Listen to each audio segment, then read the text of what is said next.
예수님, 오늘 요한복음 33번째 시간입니다. 성부와 성자와 성령의 이름으로 아멘. 오늘 요한복음에서는 드디어 예수님께서 부활을 하시죠. 그래서 부활한 장면을 다 하지 않고 예수님께서 부활하셔서 마리아 막달레나가 빈 무덤을 보고 제자들에게 알리고 요한과 베드로가 와서 보고 또 마리아 막달레나가 예수님을 만나는 장면까지, 그 다음에는 이제 예수님께서 제자들에게 나타나셔서 또 토마스 사도가 예수님 옆구리에 손가락을 넣어보는 그 내용은 이제 다음에 하고, 그 다음에 21장은 이제 또 한 번에 이렇게 끝나면 요한복음이 끝날 수 있을 것 같습니다. 이렇게 요한복음을 하면서 느끼는 거는 정말 훌륭한 교리서다.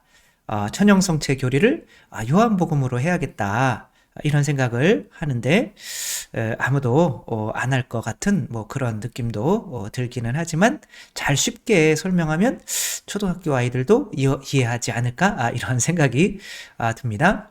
요한복음은 제 믿음을 주기 위한 책이죠. 이렇게 많이 쓴 거는 믿게 하기 위해서다. 근데 이제 믿게 하게 만드는 것을 뭐라고 그랬냐면 표자로 시작하는데 표징이라고 하는 거죠. 근데 그 표징은 마치 성령님께서 어떤 사람 위에 내리시는 것처럼 인간의 힘이 할 수 있는 것이 아니라 더 높은 곳에서 오는 그 사랑의 힘으로 창조자가 마치 어머니가 자식에게, 자식이 어머니에겐 그렇게 할 수 없어도 어머니는 자식에게 보여줄 수 있는 그 목숨을 바치는 그 사랑이 표징인 거죠. 그러면은 그 사랑이 어떤 사람 마음 안에서 심어지죠. 그래, 너 나한테 많이 줬니? 난 너한테 다 줬다. 이거 다 줬다. 이 성체가 하느님께서 저에게 다 주신 거래요. 그러면 하느님께서 내 안에 다 주셨으니까 계시겠네?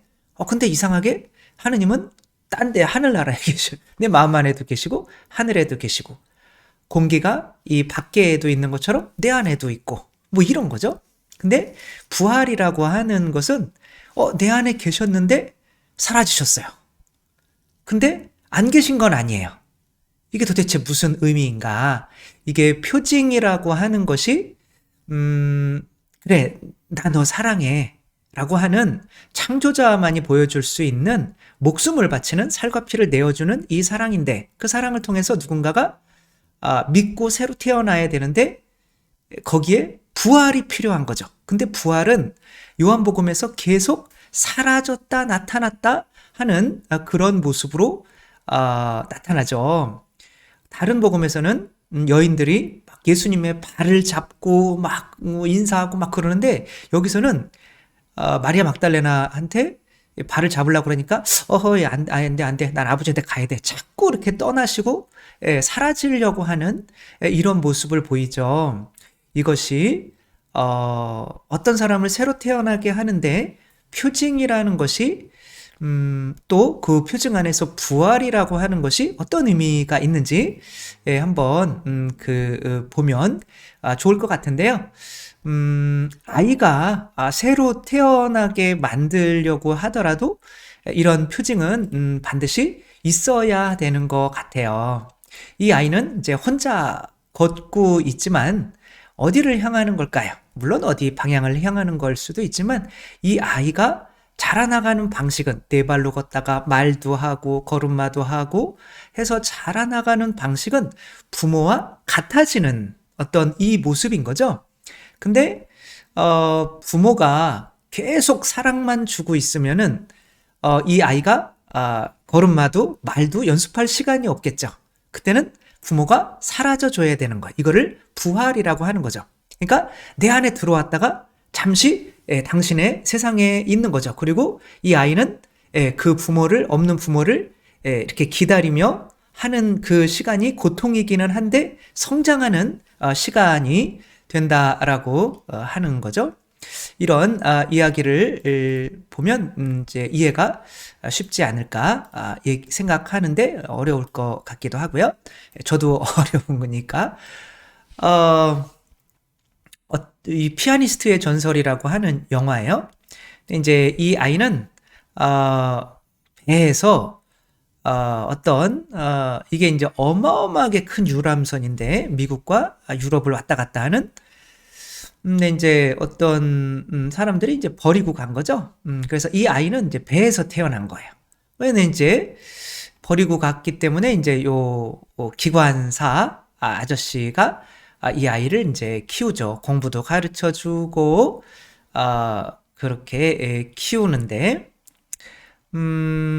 이 아이가 이제 이 배에서 자라나면서 음악성이 굉장히 뛰어났어요. 그래가지고 들려오는 음악 소리 들으면서 또 이 배에서 음악 피아노 연주하는 걸 보면서 자기도 연습하면서 이렇게 이 배에서는 이제 자라면서 어마어마한 피아니스트의 실력을 자랑합니다. 그래서 감히 이 배에서 뭐 이 사람이 그러니까 이제는 이 배에 이 사람의 피아노를 들으려고 사람들이 몰려들 정도인 거예요. 그래서 이 육지에서 피아노를 잘 친다라고 하는 사람들이 그래 나랑 한번 대결해 볼래? 라고 와도 이 사람의 피아노 실력에는 어떻게 따라가지를 못하는 거죠. 이 배는 인간이 태어났을 때 나의 자아를 의미하는 거죠. 나의 환경, 생존이라고 하는 나의 환경인데 이 나 안에서는 내가 왕이에요. 나보다 잘난 사람은 없는 거죠. 근데 밖에 나가기가 두려운 거예요. 이 사람은 죽을 때까지 육지에 단 한 번도 발을 딛지를 않습니다. 근데 이 배에서 이렇게 왕처럼 살아가고 있기 때문에 이 세상에 굳이 나가야 될 필요성을 못 느껴요. 근데 어느 날 한 여인이 이제 이렇게 배를 타게 되고 그 여인에게 이제 사랑에 빠지게 되죠.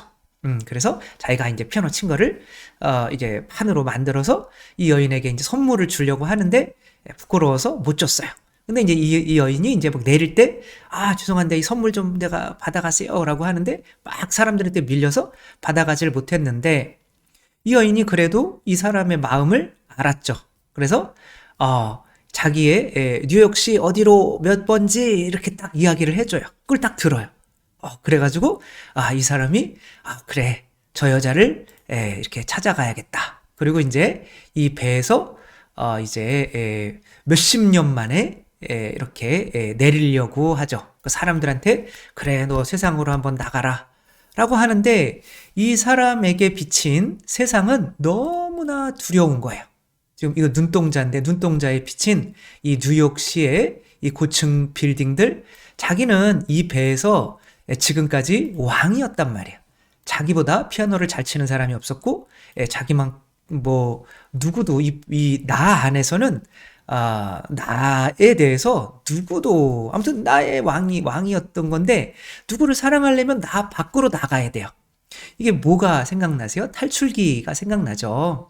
우리는 창세기의 뱀, 자, 세속욕심 마귀, 이 소유욕, 돈에 대한 욕심, 성욕, 식욕, 뭐 육체의 욕망, 그 다음에 교만, 다른 사람을 심판하고 판단하고 내가 뭐 교만해지는 거, 세속욕심 마귀죠. 근데 그것에 사로잡혀서 있기 때문에 사랑이라는 거를 할 수가 없어요. 돈 좋아하면서 동시에 사랑을 할 수가 없죠. 사람이 두 주인을 섬길 수가 없는 거죠. 근데 나는 여기 안에 있으면은 내가 노예 생활을 하고는 있지만 내가 왕이에요. 근데 어떤 누군가가 그 안으로 들어와서 더 큰 행복이 있어 라고 하는데 그 더 큰 행복으로 나아가려면 이 배를 떠나야 돼요. 그러나 두려운 거예요. 내 자신을 떠난다는 게, 나를 배신한다는 게, 내가 더 이상 돈을 좋아할 수 없다는 게, 내가 더 이상 육체의 쾌락을 추구하거나 죄를 지을 수 없다는 게, 내가 더 이상 사람을 심판해서는 안 된다는 게 두려운 거예요. 그러니까 주저하는 거죠. 그러니까 여러 가지 표징, 사랑의 표징들을 보여주죠. 이 모세가 10가지 표징들을 이렇게 보여주는 거예요. 그러니까 이 자매가 들어와서 괜찮아 할 수 있어 라고 하고 이제 날 따라 나오면 돼. 난 돈도 많고 부자고 뭐 거기서도 피아노 칠 수 있어 라고 하지만 이 남자는 자신이 없어요. 결국에는 이 배에서 내렸을까요? 안 내렸을까요? 예, 여러분의 소원대로 안 내렸어요. 그리고 다시 돌아가서 이제 이 여자는 잊혀지고 이제 시간이 지나서 이 배를 이제 폐선해야 될 때가 온 거예요. 그래서 바다에 세워놓고 이제 폭탄으로 폭발을 시켜서 이제 가라앉히는 거죠. 그런데 이 사람은 그러한 많은 표징을 보고도 자기 자신을 떠날 수가 없었기 때문에 그 표징이라고 하는 거는 십자가의 죽음인 거죠. 누군가가 내 안으로 들어와서 너 나와도 돼. 나 너 사랑해. 그러니까 밖에 있는 사람이 나 죽어서 내 안으로 들어와서 나 너 사랑해. 너 지금 여기서 떠나도 네 자신한테 죽어도 밖에 나와도 너 내가 다 책임질게 라고 하는 게 표징이잖아요. 포도주를 만들어주는 것부터 시작해서 어떤 기적을 일으켜주는 모든 것들이 바로 너 이 세상에서 죽어도 하늘나라에서 내가 너 기다리고 있어. 내가 너한테 그거 알려주러 네 속에 들어오기 위해서 내가 죽었어. 너한테 양식이 되기 위해서. 이게 표징이잖아요. 그러니까 그 표징으로 내 안에 들어와 있는데 여기서도 이 사람 친구가 있어요. 그러면 잠깐만 폭파시키는 거 잠깐만 죽으러 들어온 거죠. 너 빨리 안 나오면 너도 같이 폭파된다? 그래도 잠깐만 나는 내 친구를 살려야 돼? 그러면 이렇게 들어가서 간신히 이 친구를 찾아내요. 그래서 좀 나가자. 내가 다 책임져 줄게. 라고 했더니 아니야. 밖에는 끝이 없어. 너무 두려워. 근데 여기는 끝이 있잖아. 내가 제일 잘하는 사람이고 또 처음과 끝이 있잖아. 이 배는. 근데 밖에는 알 수가 없어. 너무 두려워. 나는 밖에 단 한 번도 발을 디뎌본 적이 없어. 이 바다를 건널 수가 없는 거죠. 결국에는 이 사람 혼자 빠져나오고 이 배는 그 사람과 함께 이렇게 폭파되고 말죠. 마지막까지 내 세속육신 마귀 내 자아에게서 벗어나지 못한 그 표징을 믿지 못한 사람은 이렇게 마지막 운명을 겪게 되는 거죠. 구원을 못 받는다라고 하는 거죠. 불 속에 사라지는 거죠. 그러니까 이것과 이게 부활이 뭐겠어요? 바로 내 안에 들어왔다가 너 밖에서 내가 다 책임져 줄 수 있어? 이 자매도 마찬가지인 거. 사랑하는 자매. 당신을 사랑해요. 밖으로 좀 나오세요. 라고 하는 게 표징이잖아요. 내 안에 이렇게 나를 사랑하는구나. 이게 생명의 물이고 예수님께서 가나안 여인에게 주려고 했던. 근데 그 표징을 끝끝내 믿지를 않았던 거죠. 그리고 부활이라는 건 뭐예요? 밖에서 기다리는 거예요. 왜? 내가 같이 죽을 수는 없으니까. 물론 이게 이제 딱딱 끊어진다고 생각하면 안 되는 거죠. 예수님의 부활이 사라졌다고 사라지는 게 이 세상에서 왜 저 세상에 계신 분을 이 세상에서 찾느냐 이런 거예요. 그러니까 옛날에 뭐 어떤 뭐를 이렇게 짐승을 잡으려고 그러면 어떤 뭐 먹을 거를 이렇게 하나 이렇게 놔주잖아요. 그걸 먹고 어머 저기 또 있네 이렇게 먹고 이렇게 오게 만드는 거죠. 이게 부활인 거죠. 그러니까 하느님께서 내 안을 사랑해라고 내 안에만 계속 있는 것이 아니라 그 사랑하는데 네가 네 밖으로 나와야 돼. 내가 거기서 기다릴게라고 하는 게 부활인 거죠. 그러면 이 사람이 밖으로 나왔어야 되는데 믿고 나왔어야 되는데 안 나온 거죠. 이게 바로 빈 무덤의 진실인 거죠. 이야기인 거죠. 이 또 영화가 더 이제 그거와 반대되는 영화인데 트루먼 쇼라고 여러분들 뭐 전에도 아마 설명을 드렸을 수 있는데 이 트루먼이라고 하는 사람 여기서의 파라오 혹은 배는 바로 이 트루먼이라고 하는 한 인간을 상품거리로 만들어서 극장처럼 이렇게 계속 24시간 찍어서 광고도 내보내고 하는 감독인 거죠. 근데 여기에 배우 역할을 해야 되는 이 실비아라는 여자가 이 트루먼에게 사랑에 빠진 거예요. 그러면서 자기가 목숨을 바치는 거예요. 잘리는 거죠. 이 직업에서. 그럼 먹고 살 것도 없어요. 근데 트루먼이 너무 불쌍한 거죠. 이거 다 속는 거야. 근데 이 트루먼은 이 바다가 너무 겁나요. 왜냐하면 그 감독이 기억 속에 바다에서 아버지가 빠져 죽는 그런 두려운 기억을 만들어 놓은 거죠. 홍해를 못 건널 수 있게. 그러니까 자기에게서 빠져나가지 못하게. 그러니까 여기는 너무 편해. 그런데 이 여자는 잘려서 이제 밖에 있어요. 그러면은 천상 배를 타고 나가야 되는데 이 배가 상타 마리아 호예요. 그래서 이 트루먼은 배를 못 탈 줄 알았는데 이 여자의 사진을 이렇게 오려가지고 만들어서 이게 표징인 거예요. 그분이 이 여자가 남겨놓고 간 표징, 내 안의 표징. 근데 이게 곧 그분은 아닌 거죠. 그분이기는 하지만 그분은 아닌 거죠. 진짜 그분을 만나려면 내가 내 세상에서 벗어나야 되는 거죠. 그래서 내가 내 안에서 죽어서 너 사랑해 그러고 바깥 세상에서 기다리는 거를, 다른 세상에서 기다리는 거를 부활이라고 하는 거죠. 근데 그 부활로 나가려면은 내가 내 자신을 이기는 어떤 그런 내 자신과의 싸움의 시간을 가져야만 하는 거죠. 그리고 내 자신과의 시간을 갖는 만큼 이렇게 그분의 모습과 닮아가는 것이 바로 우리를 성장시키는, 표징이 우리를 성장시키는 방식인 거죠. 그래서 이 사람은 이제 밖에 있는 실비아를 이렇게 배로 타고 가다가 보니까 이게 사실은 다 세트장이었던 거죠. 그러면 이렇게 실비아를 찾아서 나서고 실비아도 이렇게 오고, 그러니까 이 사람이 이렇게 새로 태어나게 만드는 거, 이게 부활인 거죠. 그러니까 부활은 결국에는 사라져 버리는 거야. 내 안에 분명히 예수님 계셨는데, 근데 그 예수님은 죽어서 계신 예수님이거든요. 그러니까 나는 무덤이고 내 안에 예수님이 성체를 영하면 예수님이 내 안에 계셔요. 근데 죽어 계신 예수님이에요. 근데 예수님이 부활하시지 않으면 그냥 죽어 계신 예수님으로 끝나는 거죠. 발전이 없어요. 날 위해서 사랑해 주셨는데, 근데 이제 예수님이 부활하셔서 다른 세상에 계시면 나를 사랑해 주신 예수님을, 그래 내가 용기 내서 그분의 사랑에 응답하기 위해서 나 자신으로부터 벗어나보자. 이게 홍해를 건너서 하느님의 자녀로 새로 태어나게 하는 방식인 거죠. 여기까지 이렇게 하고 이제는 본문을 한번 읽어보며 또 이렇게 이게 주된 내용이기는 하니까 본문은 좀 쉽게 끝나지 않을까 희망을 가져봅니다. 부활하시다. 주간 첫날 이른 아침. 주간 첫날이라고 하는 거는 항상 주일이에요. 그래서 일, 월, 화, 수 이렇게 나가는 거죠. 안식일이 바로 토요일이니까. 그러니까 이제 우리는 우리로 얘기하면 이제 예수님 부활하신 날이 이제 주일로 하게 된 새로운 안식일이 된 거죠. 아직도 어두울 때에 마리아 막달레나가 무덤에 가서 보니 무덤을 막았던 돌이 틔워져 있었다. 이제 이 부활에 대한 복음의 내용은 사복음서가 다 달라요. 그래서 어떤 때는 여인에게 천사가 나타나서 막 여인들이 두려워, 마르코 복음 같은 거는 두려워 떨고 이제 제자들에게 말을 안 해요. 또 어떤 때는 천사들을 보고 가다가 또 예수님을 만나서 너무 기뻐서 또 제자들에게 얘기를 해요. 또 여기와 같은 경우는 마리아 막달레나한테만 나타나셔요. 이거는 각자가 표현하려고 하는 어떤 그 주된 내용을 이렇게 표현한 거고, 그러면은 그 부활 얘기가 서로 다른 거냐? 천만의 말씀이죠. 여러분, 하느님이시오 사람이신 그리스도의 시 보면 그게 다 나타나요. 그대로 다 그러니까 어떤 여자들이 뭐를 사러 가고 왔다가 하면서 이렇게 찢어져요.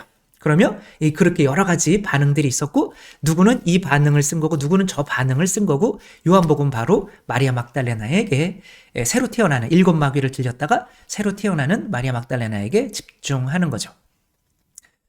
그래서 그 여자는 시몬 베드로와 예수님께서 사랑하신 다른 제자에게 달려가서 말하였다. 누가 주님을 무덤에서 꺼내갔습니다. 어디에 보셨는지 모르겠습니다. 그러니까 부활에 대한 믿음은 전혀 없었던 거죠.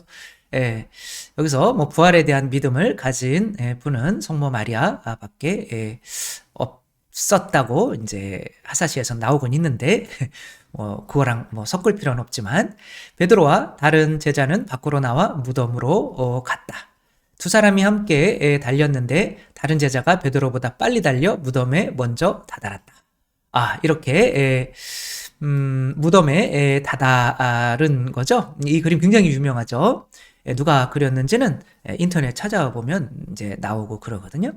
근데 이제 이 앞에 흰 옷을 입은 사람이 이제 요한이고 굉장히 젊었고, 이제 베드로는 좀 나이가 들었고, 이 손 모양이나 이런 얼굴 표정들이 굉장히 평온할 수 없을 정도로, 그리고 좀 아침 햇빛 노란 어떤 이런 것 안에서 또 이렇게 앞쪽이 굉장히 이렇게 답답하게 만들어가지고 이 그림을 보는 것 자체가 뭐지? 라고 하는 이런 걱정 근심을 자아나게 하는 이 그림, 이렇게 달려간 거죠.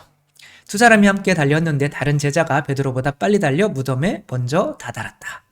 그는 몸을 굽혀 아마포가 놓여 있는 것을 보기는 하였지만 안으로 들어가지는 않았다. 예, 여기서 하나하나 이렇게 이게 뭐 요한복음은 표징이라는 거는 본다는 거예요. 내 안에서 아까 그 배 안에서 어떤 여인을 보듯이 어떤 배 안에서 나를 구하러 온 사람을 보듯이 이집트에서 모세를 보듯이 모세가 표징인 거죠. 내 안에 하느님께서 그리고 뭐 예수님께서 새로 태어나신 거 다 표징인 거죠. 내가 널 사랑한다. 이 세상에 사랑한다라는 것으로 그거를 이제 보는데 그게 순차적이라는 거예요. 그래서 여기 제자는 먼저 아마포가 놓여 있는 것을 보기는 하였지만 이제 아마포는 이제 덮는 거죠. 덮고 이렇게 앞뒤로 이렇게 감는 거죠. 안으로 들어가지는 않았다. 이게 이제 뭐 개신교에서는 베드로가 교회의 수위권이 있기 때문에 우리는 요한이 베드로보다 먼저 들어가서 그것을 확인하려 하지는 않는 겸손함으로 보고는 있지만 개신교에서는 그렇게 보지는 않고 요한이 이제 안식일 뭐 그런 무덤에 들어가면 또 몸이 더럽혀지는 거잖아요. 그래서 몸이 더럽혀지지 않기 위해서 안으로 들어가기를 주저주저 하지 않는데 베드로는 아무 생각 없이 들어갔기 때문에 자기도 따라 들어갔다. 뭐 이런 식으로 이렇게 많이 이야기를 하는데 뭐 그런 것 같진 않아요. 그쵸? 요한은 예수님의 십자가에 같이 있었고 예수님의 시신을 만지기도 했었고 여기까지 이동시키게 했었어요. 근데 그 무덤에 들어가면 내 자신이 어떻게 그렇게 될까봐 안 들어갔다? 그거는 약간 어폐가 있죠. 아무튼 시몬 베드로가 뒤따라와서 무덤으로 들어가 아마포가 놓여 있는 것을 보았다. 그리고 예수님의 얼굴을 쌌던 수건은 아마포와 함께 놓여 있지 않고 따로 한 곳에 개켜져 있었다. 이것은 무엇을 의미하냐? 그러니까 지금까지 이 사람들이 지금 느끼는 거는 그 사람들이 이 예수님의 시신을 훔쳐갔다라고 하는데 만약에 훔쳐갔다면 아마포야 뭐 이렇게 흩어져 있을 리도 없고 왜냐하면 이걸 꽁꽁 싸매는 거거든요. 그 다음에 얼굴에 이게 이렇게 개켜져 있을 리가 없는 거죠. 그러니까 아마포가 이렇게 내가 확 이렇게 거시기가 아니라 이렇게 엎어내고 얼굴에 있는 거를 들어서 이렇게 접어놓고 일어서는 어떤 이런 모습을 상상할 수밖에 없는 거죠. 옛날에 무덤에 묻었다면 이렇게 묻히지는 않고 이런 식으로 이렇게 장사를 지내서 이렇게 덮어서 이렇게 얼굴도 이렇게 덮어서 이 얼굴에 덮어져 있는 거는 뭐 스페인에 있고 또 그 안에 또 더 이렇게 안에 있는 거는 또 마노벨로라고 하는 거기에 있고 또 수위는 토리노에 있고 뭐 그러죠. 근데 정말 신기하죠. 그것이 그 예수님의 정말 신기했던 거는 그 매맞은 개수 있잖아요. 그렇게 그 세 개 망치 그 채찍으로 맞은 거 그게 이제 그 세 개씩 달려 있대. 근데 거기 상처 자국이 그대로 다 세어봤어. 또 어떤 사람이 시간이 있어가지고. 그래서 그거 봤더니 딱 40대 맞은 게 딱 이렇게 그게 나오더라고요. 그대로 있어요. 그 다음에 뭐 가시관의 모습, 뭐 이렇게 피 흘리고 모습, 한쪽이 탈골될 모습, 뭐 이런 것들이 다 있죠. 아무튼 그런 이렇게 해서 보았고, 그러니까 이제 그제야 무덤에 먼저 다다른 다른 제자도 들어갔다. 그리고 보고 믿었다. 여기서 이제 뭐를 믿었다라고 하는 게 이제 많은 논란이 돼요. 도대체 요한은 예수님의 부활을 믿은 거냐, 아니면 예수님의 시신이 없어진 거를 믿은 거냐, 이 둘 중에 하나잖아요.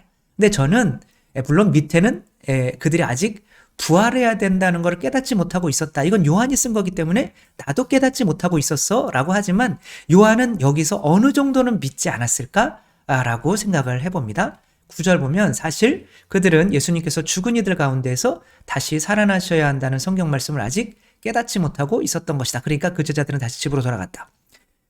그러니까 부활하셔야 되는 성경 말씀을 아직 깨닫지 못하고 있었다. 근데 보고 믿었다. 그러니까 보고 훔쳐갔다라는 거를 믿은 건 아닐 거 아니에요. 지금 요한이 설명하고 있는 거는 이렇게 아마포가 이렇게 있고 또 얼굴 수건도 잘 개켜져 있고 이것은 훔쳐가는 사람이 할 게 아니잖아요. 그러니까 요한은 긴가민가 했었는데 이렇게 보니까 부활하셨구나 라는 거를 요한이 믿지 않았을까 이런 거죠. 근데 이게 중요한 게 아니라 이들이 집으로 돌아갔다라는 게 중요한 거죠. 그러니까 집으로 돌아가 버리면 이제 여기서 이제 베드로에 집중하면 좋겠지만 집으로 돌아가면 더 이상 발전이 없어요. 그러니까 내 안에서 예수님 부모님이 나를 이제 사랑해 주셨어요. 근데 그 사랑해 주신 그 부모님을 내 안에서 자꾸 발견하려고 하는 노력이 없으면 발전이 없어요. 왜냐하면 고마운 만큼 닮아가는 거잖아요. 그러니까 내 안에서 자꾸 예수님을 찾아내고 부활하신 예수님을 만나려고 하고 죽은 예수님이라도 만나려고 해야 되는 거죠. 그러다가 보면 내가 그분을 만날 수 있는 상태로 정화가 돼요. 그러면 그분이 부활하신 예수님이 나타나게 되는 거죠. 그래서 내 안에서 예수님을 자꾸 만나려고 하는 거 그것이 기다림. 그래서 마더 데레사는 뭐 계속 기다리기만 했다고 하잖아요. 처음 예수님 만나고 나서는 평생이 어두운 밤이었어요. 그냥 예수님이 안 나타나고 막 도대체 예수님 어디 있는 거야. 그렇지만 예수님의 뜻을 계속 따르셨죠. 그러는 동안에 당신이 정화되는 거예요. 그걸 이제 관상의 초기 단계에서 그게 이제 무슨 기도라고 그러냐면 마리아 막달레나가 이제 제자들은 갔지만 나는 갈 데가 없는 거예요. 나는 예수님이 아니면 예수님을 못 만나면 이 세상에 의미가 없어요.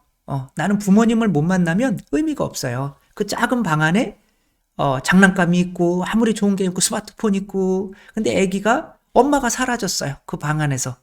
그러면 더 이상 그 스마트폰 가지고 놀고 이게 의미가 없어요.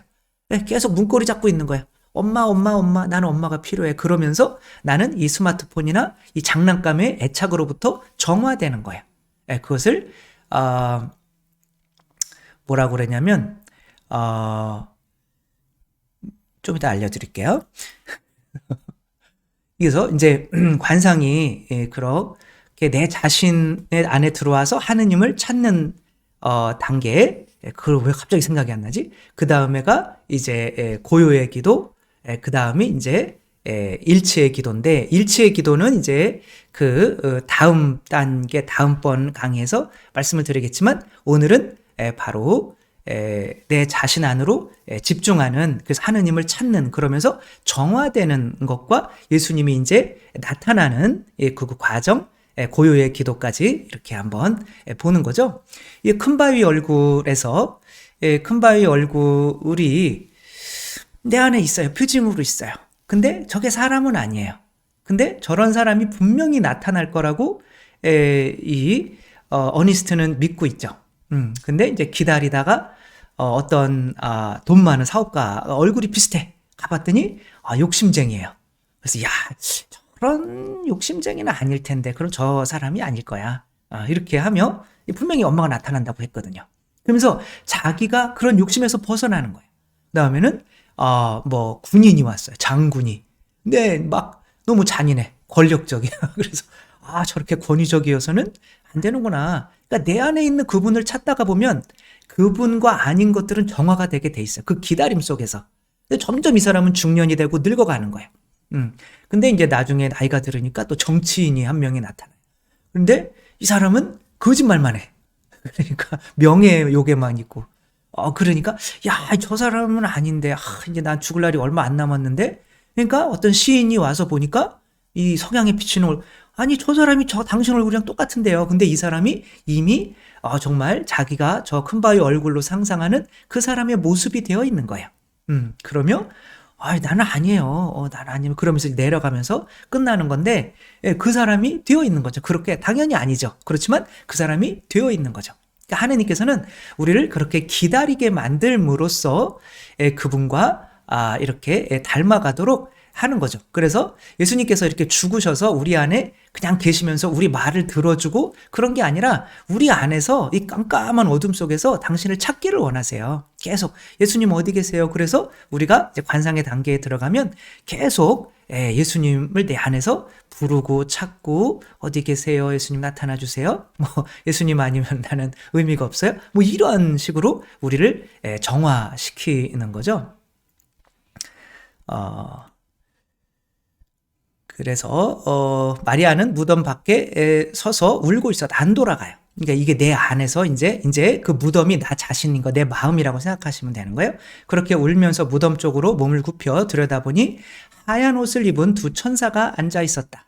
한 천사는 예수님의 시신이 놓였던 자리 머리맡에, 다른 천사는 발치에 있었다. 그들이 마리아에게 여인아 왜 우느냐 하고 묻자 마리아가 그들에게 대답하였다. 누가 저의 주님을 꺼내갔습니다. 어디에 보셨는지 모르겠습니다. 하는 거죠. 다른 데서는 왜 산 분을 죽은 이들 가운데 찾느냐. 그러니까 그분은 이 세상에 있지 않아. 너는 지금 네 자신을 상승시켜야 돼. 다른 세상으로 네 자신에게서 빠져나와야 돼. 그런 이야기인 거예요. 정말 화가가 엄청나게 잘 그렸어요. 이게 예수님 돌아가신 머리 양쪽 끝에 천사가 있는 거죠. 여러분들 이걸 보시면 어떤 것이 생각이 나셔요? 뭔가가 생각이 나셔야 되는데 이게 이제 성막에서 어디에 있는 걸까요? 천사 둘이 날개를 맞대고 이렇게 머리 끝에서 이렇게 있는 거. 그리고 그 안에는 십계명판이 들어있어요. 개역의 궤가 있고 이것은 바로 지성소를 상징하죠. 제가 말씀드렸듯이 다른 뭐 영혼의 성이나 그런 데서 말씀드렸듯이 우리가 소리 기도로 하는 이제 그런 거는 이제 성막의 뜰 밖에서 하는 거고 거기서 세승육신 마귀가 정화가 되는 거고 그 다음에 이제 머리가 정화되는 거는 이제 묵상 기도는 그 성소. 그럼 지성소에서 뭐 하는 거냐? 관상인 거예요. 근데 문제는 지성소에 들어가면 빛이 없어요. 깜깜해요. 거기는 아무 빛이 없어요. 성소는 메노라라고도 이게 있어서 7 등잔불이 있어가지고 빛이 있는데 여기는 깜깜해요. 빛이 들어올 데가 없어요. 근데 어떻게 봐요? 근데 이제 믿음으로 보는 거죠, 여기서는. 근데 여기에서 이제 케루빔이 지키고 있는 거죠. 이렇게 계약의 궤가 있죠. 이 케루빔은 바로 생명나무를 지키던 에덴 동산의 그 커룹을 상징하죠. 생명나무가 뭐예요? 나의 살과 피를 먹고 마시지 않으면 너희는 영원한 생명을 얻을 수 있다 없다? 없다. 내 살과 피, 그것은 은총이죠. 여기 안에 만나라고 하는 하늘에서 내려온 은총, 만나로 들어가 있죠. 그 다음에 은총이면 진리도 있어야 되잖아요. 그게 법이죠. 당신을 따라야 되는 계명, 하느님 뜻, 그것이 바로 십계명에 들어가 있는 거죠. 그것을 지키고 있는 이 커룹들을 먼저 지나치지 않으면 생명나무를 만날 수가 없는 거예요. 이거는 다른 세상이라는 거예요. 그분은 이제 바깥에서 기다리고 있는 거죠. 이와 같이 제발 좀 나와라. 내가 이만큼 했으면 됐다. 라고 하고 있는 거예요. 이 배는 이제 내 자아는 나는 이제 죽을 거야. 그 안에 계속 있으면 나는 죽는 거죠. 그러니까 내 자신은 십자가에 못 박혀 죽이고 이 바다를 건너서 탈출을 해야 되는 거죠. 두렵지만 그것을 기다리게 만드는 것이 바로 표징이라고 하는 거죠. 그렇게 돼서 있는데 그들이 마리아에게 이렇게 말하고 나서 뒤로 돌아선 마리아는 예수님께 서 계신 것을 보았다. 그러나 예수님이신 줄은 몰랐다.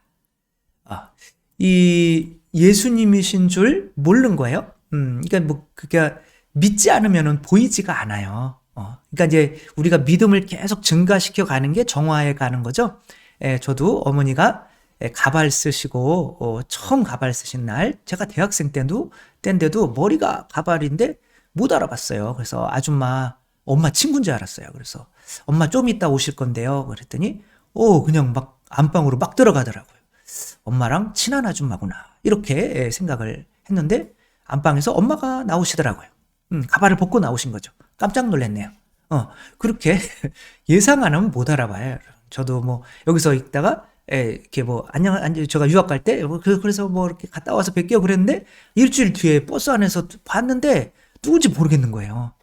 거기 나와 있을 거라고 예상을 못한 거죠. 그러니까 부활해서 예수님을 못 알아보는 거는 예수님이 무슨 뭐 뿅하고 이렇게 했기 때문이 아니라 우리도 말을 알아듣는 것도 사람을 알아보는 것도 예상을 해야 알아볼 수가 있는 건데 아직은 믿지를 않고 있기 때문에 못 알아보고 있는 거죠. 근데 이 사람의 어떤 여기서부터 이제 뭐냐면은 아까는 거둠의 기도, 거둠 세상 것으로부터 세상 관심이 없어 이제 나는 내 안에서 예수님이 없으면 나는 아무 세상에 의미가 없어요.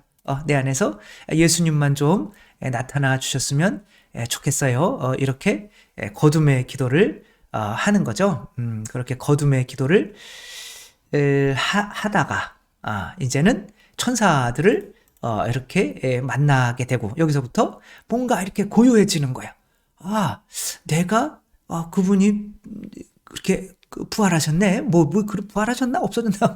아무튼 이 마음에 뭐랄까 내 안에서 내가 자아내는 평화가 아니라 분명히 안 보여요. 안 보이기는 하는데 그분께서 주시는 따뜻한 성령의 평화가 느껴져요. 그래서 내 자신이 정말 이 무덤이었다가 이제 동산이 되는 느낌, 에덴 동산이 되는 느낌이 들어요. 근데 이제 아직까지는 예수님을 알아보고 있지는 못한 거죠. 그래서 예수님께서 마리아야 하고 이제 부르신 거죠. 마리아는 돌아서서 히브리 말로 라쁘니 하고 부른 거죠. 이는 스승님이라는 뜻인 거죠. 그러니까 스승님이라고 하는 거는 당신을 진리, 당신을 따르는 사람으로 알아보는 거죠. 이것은 에덴 동산, 뭐 파라다이스, 천국 이런 말은 거의 안 써요. 에덴 동산에서 동물에게 7마귀 든 사람들, 자기가 짐승인 줄 알고 사는 사람들에게 이름을 지어주는 역할을 했던 사람이 누구예요? 아담인 거죠. 이건 뭐 100% 지금 아담을 상징하고 있는 거예요. 그래서 이 그림들 속에서는 다 꽃괭이나 삽이나 이런 것들을 들고 있어요. 부활하신 예수님이 옷을 좀 안 입으신 경우들이 굉장히 많이 있죠. 뒤에는 천사들이 예수님의 처음과 끝을 이렇게 가리키고 있고 저것은 아까 이제 그런 거를 의미하기도 하고 예수님 자신이 천사들의 처음과 끝, 곧 하늘과 땅을 이어주는 야곱의 사다리라는 의미도 되는 거죠. 어쨌거나 마리아 막달레나는 예수님을 처음에는 동산지기로 알아보는 거예요. 그러니까 나는 짐승이에요. 아직까지는. 그분을 온전히 알아보기 전까지는 그분이 마리아야 라는 이름을 지어주면 내가 이름을 지어주면 내가 너 책임져 주는 사람이잖아 라고 하는 거잖아요.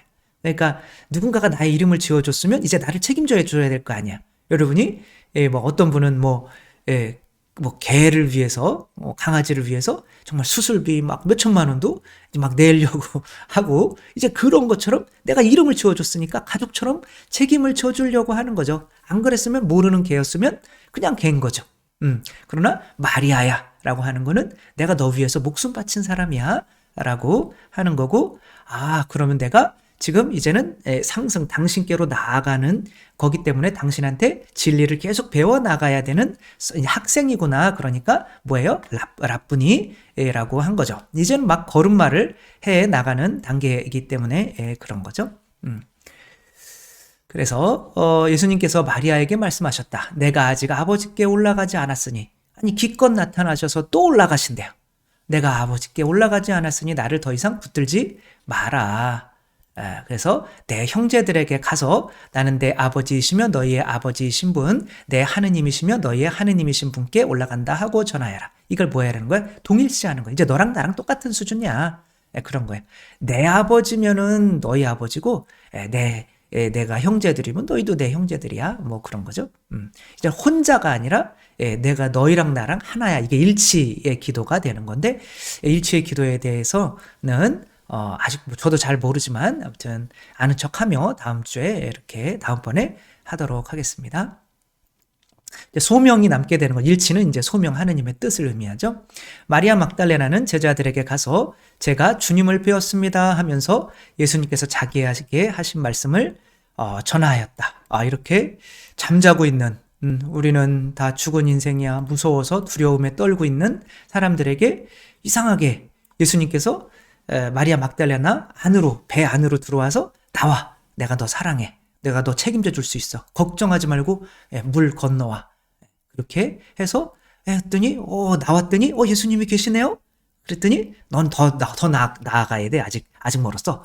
그러면 예수님은 더 다른 데로 가시고 이렇게 그러면 예수님의 뜻을 실천하면서 점점 예수님과 닮아가는 거죠. 이렇게 잠자고 있는 제자들 가운데 문을 확장 열면서 예수님 부활하셨어요 라고 이렇게 소리치며 들어오는 이 모습이 바로 누구를 닮은 거예요? 이 세상에 하느님께서 너희들 사랑하셔 라고 하느님께서 인간이 되셔서 이 세상에 오신 이 모습과 같이 되는 거죠.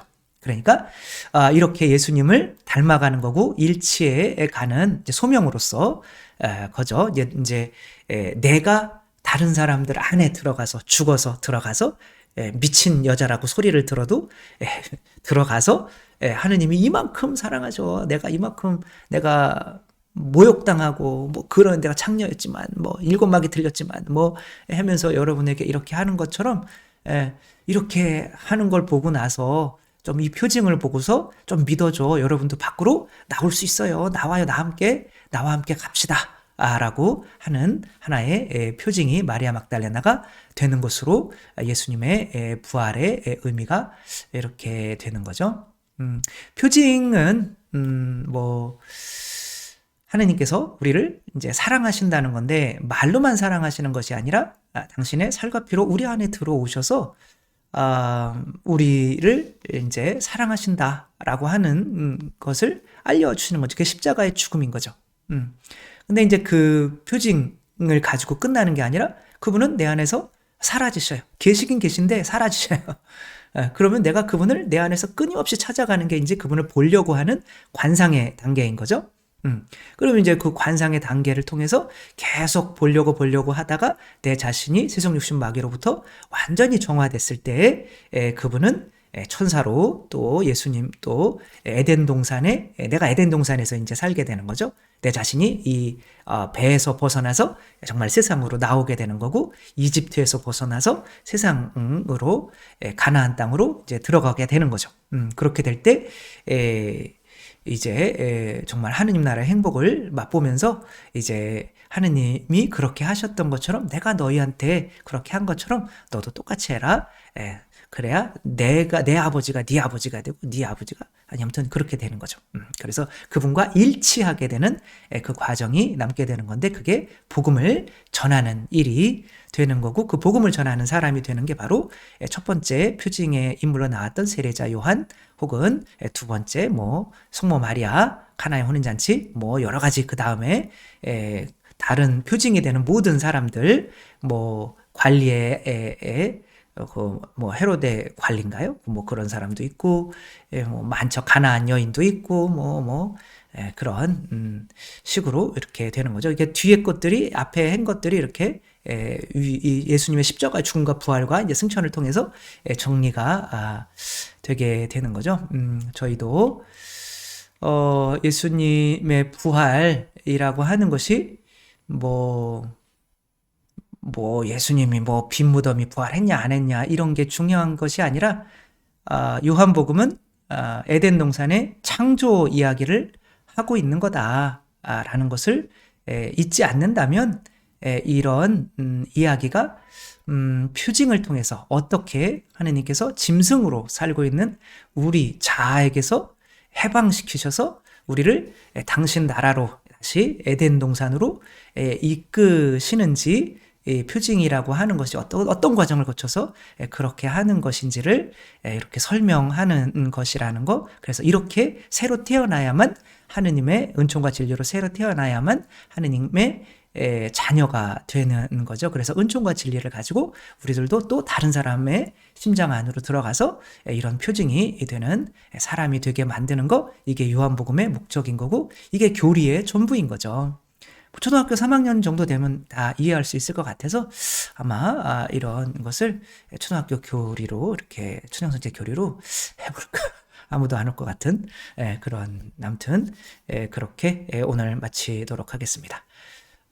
주님께서 여러분과 함께 전능하신 천주 성부와 성자와 성령께서는 여기 모인 모든 이에게 축복을 내리시어 길이 머물게 하소서. 주님과 함께 가서 복음을 전합시다. 하느님 감사합니다. 성부와 성자와 성령의 이름으로 아멘. 감사합니다. 사랑합니다.